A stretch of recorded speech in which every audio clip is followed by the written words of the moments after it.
Mayroong kwentong alamat tungkol sa napakayaman na misteryo ng Balawarte sa Uson, Masbate. Ito ay hindi lang isang karaniwang istruktura ng bato na kundi isang sagrado at mahiwagang simbolo para sa mga taga-Uson. Ang Balawarte ay tumutukoy sa isang malaking bato na hugis isla na matatagpuan sa dagat, di kalayuan sa dalampasigan ng bayan ng Uson.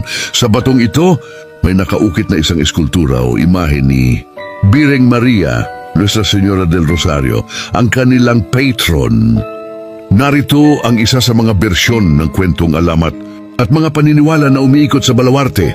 Ayon sa mga kwentong bayan na isinalinsalin sa henerasyon, noong panahon ng ikalawang digmaang pandaigdig, partikular noong 1944, may mga barko ng Hapon na naglayag sa karagatan ng Uson.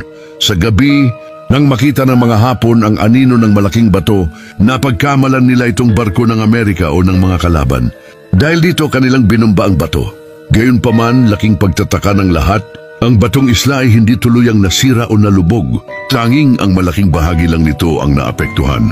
At ang nanatili ay ang bahaging pinaniniwala ang kinaroroonan ng ukit ni Birheng Maria. Ang pangyayaring ito ay nagdagdag sa misteryo at sa paniniwala ng mga tao na may malahimalang kapangyarihan ng bato, marahil dahil sa presensya ng Birhen. Ang mga bantay at ang hiwaga, ang isa pang matinding paniniwala na nagbibigay ng takot at paggalang sa Balawarte ay ang pagkakaroon nito ng mga tagapagbantay at hiwaga. May matatandang kwento na nagsasabing mayroong isang lihim na kuweba sa ilalim ng mga bato ng Balawarte. Sinasabing ang kuweba na ito ay binabantayan ng mga ahas o iba pang mga mahiwagang nilalang na naninirahan sa lugar.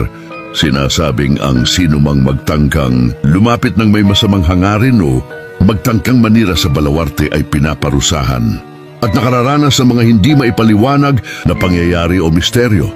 Dahil dito, limitado lang ang mga taong naglalakas loob na lumapit dito. Itinuturing itong sagrado. Karaniwan ang matinding paggalang at pananampalataya ay nagdudulot ng distansya bilang pag-iingat at pagpapakita ng respeto. Sa kabila ng takot, naniniwala ang mga tao na ang Balawarte ay pinagmumulan din ng biyaya at pagpapala. Ang paggalang at pananampalataya sa Birheng Maria sa Balawarte ay nagdudulot ng proteksyon sa bayan. Kada ika-9 ng Oktubre, ipinagdiriwang ng mga taga-Uson ang konstruksyon ng Balawarte at nag-aalay sila ng mga bulaklak sa patron bilang pagpapakita ng kanilang pagmamahal at debosyon sa Nuestra Señora del Rosario. Ang Balawarte ay nananatili